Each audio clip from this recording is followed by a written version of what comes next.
بجد مش طبيعي. انا عاوز حد دلوقتي حالا يفهمني ايه اللي وسام عمله اخر الماتش ده. وسام ابو علي، فان دام ابو علي، يعني انا اللي عمله اخر الماتش ده مش طبيعي. قال لك في اخر دقيقتين النتيجه 2-1 والدنيا متعقربه كده، طب في فاول معلش سيبوا لي بقى كده، انا اول فاول هشوطه واجيبه جول. عاوز اسيستم بتاع مودريتش، خد اسيستم بتاع مودريتش. كل ده في دقيقتين خلص لك الماتش من 2-1 ل 4-1.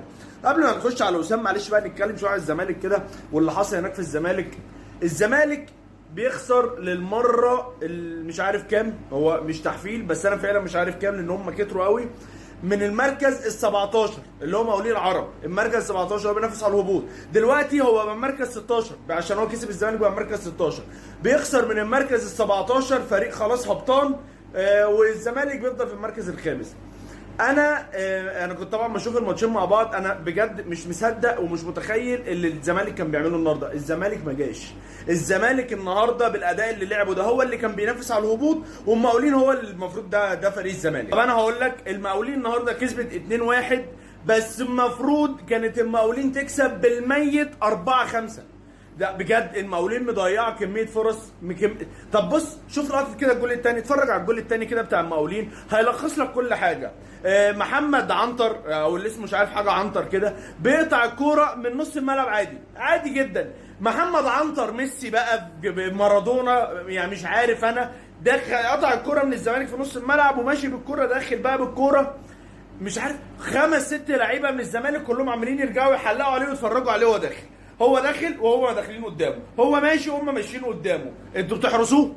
يعني بجد انا لو زملكاوي ممكن اطنيت من الجول ده. هو داخل من نص الملعب وهم بيجروا قدام، يعني مش بيجروا وراه، هم قدام الكوره بيرجعوا معاه كلهم عشان معاش واحد عايز يخش. دخل وبيجري ميسي باشا مارادونا عنتر، والفرقه بتاع الزمالك كلها تتفرج عليه، ودخل لحد منطقه ال 18 وشاط ما فيش واحد قرر انه يخش عليه. ده الجول الثاني ده كارثه بجد والله. سيبك من كميه الفرص اللي المقاولين ضيعتها. الجون الثاني ده واحد بيقطع، واحد بيستلم الكوره من نص الملعب بيقطعها من نص الملعب داخل لوحده لحد منطقه 18 مفيش واحد بيضغط عليه لحد ما شاطه جابها جول. غير بقى كميه الفرص الضايعه. ده الجول النهارده بتاع الزمالك حدوته والله. الجول النهارده بتاع الزمالك ده قصه.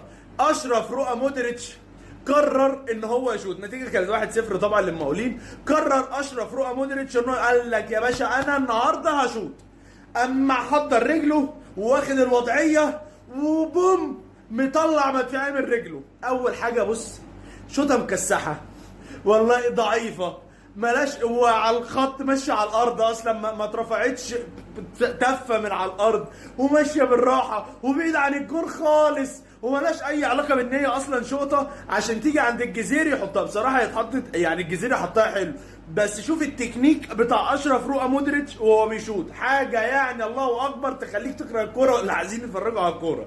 بس يا معلم شاط هو الشوطه دي من هنا جت في رجل الجزيري حطها جول والنتيجه بقت 1-1. المقاولين ما سكتتش، المقاولين والله جابت الثاني وكانت هتجيب الثالث والرابع. انا اللي قصدي من الكلام ده الزمالك ما جاتش، الزمالك في حاجه غلط. الزمالك يا جماعه ما فيش، الزمالك مش موجود في الماتش اصلا. هو كده اصلا الزمالك مش موجود من اول الموسم، بس الوضع بقى وحش. يعني المفروض ان خلاص بقى انتوا جبتوا المدرب الجديد وجبتوا شويه صفقات ده وتظبطوا الدنيا عشان الموسم الجديد. لا انا مش شايف كده، ما هم لو فضلوا كده لحد الموسم ده يخلص ما يبقى احنا ما عملناش حاجه. فانا مش عارف هو الزمالك محتاج ايه، محتاج صفقات تاني ولا محتاج مدرب غير ده؟ مش عارف يعني. هل هو متاثر بغياب زيزو هو اللي وحسام عم مجيد متيب هو ده؟ ما اعرفش، بس ما اظنش ان في فريق ممكن يتاثر بلاعب واحد بالطريقه دي. بس بجد الزمالك يعني النهارده ده مش الزمالك، ده فريق تاني. نخش بقى في ماتش الاهلي. طبعا احنا هنقعد نتكلم على حته معينه بس كده انا عايز اتكلم فيها، ضربه الجزاء، عشان انا عارف ان احنا هنتخانق وصياح ومش عارف ايه. طيب بص انا هعمل فيديو مخصوص للقطه ضربه الجزاء دي، بس انا بقول لك هي مش ضربه جزاء. انا بقى ماليش دعوه باللي سعد سمير عمال يعمله ويقول لك والله ما لمسته والله ما عملت له ومش عارف ايه. كل الفار اتعاد 100 مره ان انت قاصص رجله اللي ورا، هي مش محتاجه، يعني هي مفسره نفسها وهم عايزين ينسحبوا ومش عارف ايه، وبيقول لك في الفار ما تتحسبش وهو حسبها غصب عن ايه. ده ايه الفيلم ايه اللي انتوا عايشين فيه ده؟ انتوا بتنافسونا على نهائي الكاس يعني؟ مش فاهم يعني ليه نظريه المؤامره اللي هتحصل على سيراميكا كليوباترا دي بجد؟ وانتم مصدقين نفسكم يا جماعه؟